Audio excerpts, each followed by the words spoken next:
शादी एक ऐसा बंधन है जिसमें बंधने से युवक युवती एक खुशहाल जीवन जीने का प्रण लेते हैं। हालांकि ऐसा भी देखा जाता है कि दोनों के जीवन में कठिनाइयां आती है, लेकिन पति पत्नी मिलकर इन कठिनाइयों का सामना भी करते हैं। लेकिन जब एक पत्नी अपने भाई और मां के साथ मिलकर पति को परेशान करे, उसे ब्लैकमेल करे, तो स्थिति आप समझ सकते हैं कितनी गंभीर होगी। ऐसा ही एक मामला संजीव का सामने आया है, जिसमें वह हाथों में पोस्टर लिए अलग अलग राज्यों में जाकर अपनी किडनी बेचने की कोशिश कर रहे हैं। आप साफ तौर पर देखेंगे जो पोस्टर संजीव ने हाथों में ले रखा है, उस पर लिखा है ब्लैकमेलर सास ससुर पत्नी और साले की वजह से किडनी बिकाऊ है। बकायदा इस पोस्टर में उन्होंने अपना नंबर भी दे रखा है। वहीं पोस्टर की दूसरी तरफ आप देखेंगे जिसमें लिखा है ब्लैकमेलर सास ससुर पत्नी और साले की वजह से किडनी बिकाऊ है और 21 मार्च 2023 को आत्महत्या करने की बात लिखी है। उसने इस मौके पर देश के राष्ट्रपति, प्रधानमंत्री और बिहार के मुख्यमंत्री को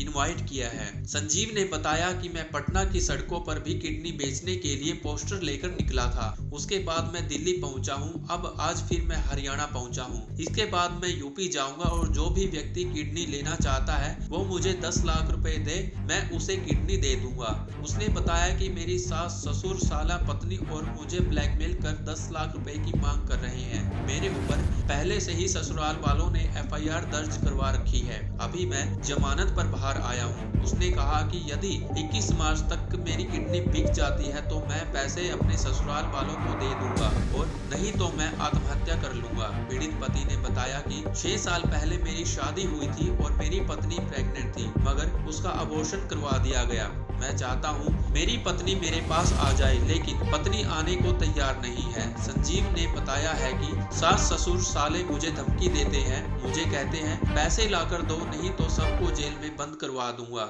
लड़की वालों से बात करने की कोशिश करता है, उसे ही जेल भेजने की धमकी दे रहे हैं। मैं हर तरह से परेशान हो चुका हूँ, मेरी सुनवाई कहीं नहीं हो रही। मैं कई बार थाने जा चुका हूँ, कई बार अधिकारियों से मिल चुका हूँ, लेकिन अभी तक मेरी सुनवाई नहीं हुई है। गौरतलब है कि संजीव की शादी 6 साल पहले हुई थी, लेकिन शादी के 2 महीने बाद ही लड़की अपने मायके चली गई, जिसके बाद दोबारा वह घर लौटकर वापस नहीं आई। उसके बाद संजीव के ऊपर FIR दर्ज करवाकर जेल भेज दिया गया।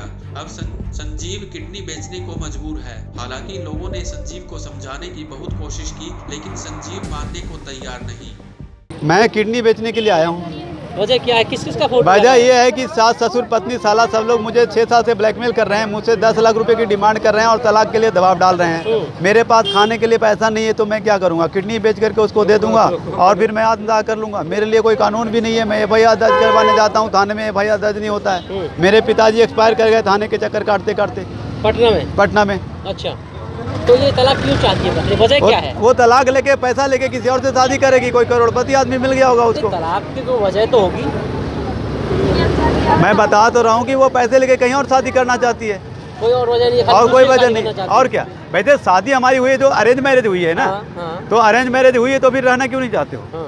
अगर कोई दिक्कत हो तो घर में बोलना चाहिए ना। आप तलाक क्यों मांग रहे हो? कितने साल आपके साथ शादी करेंगे? लगभग 6 महीने तक हमारा उसके साथ रिलेशन रहा। 4 महीने का एक बच्चा था, बच्चे का अबॉर्शन करवा लिया और उसके 2 महीने बाद मेरे ऊपर 498 का केस कर दिया और मैं अभी एंटीसिपेटरी बेल पे हूँ। 6 साल हो गया।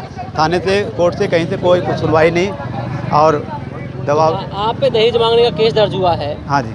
और आपसे 10 लाख की डिमांड की जा रही है उल्टा? हाँ हाँ। तो कैसे देंगे 10 लाख?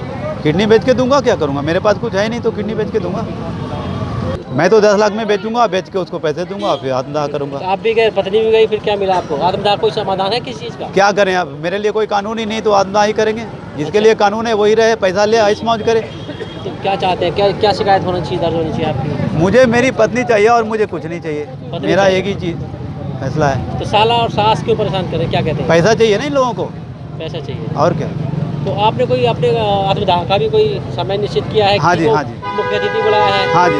क्या है? राष्ट्रपति जी को मैंने बुलाया है, मुख्य अतिथि मोदी जी को और बिहार के मुख्यमंत्री नीतीश कुमार को। तो कौन से दिन तय किया आपने? 21 मार्च। 21 मार्च आत्मदाह करेंगे कहाँ? हाँ जी, पटना में, उस लड़की के घर के सामने। ये बात आपने प्रशासन को बताई, लिखित में दी किसी को? लिखित में क्या देना है, लिखित में क्या देना, जब कोई सुनने वाले नहीं तो किसको लिख के दें। Bureau report, daily post, Haryana.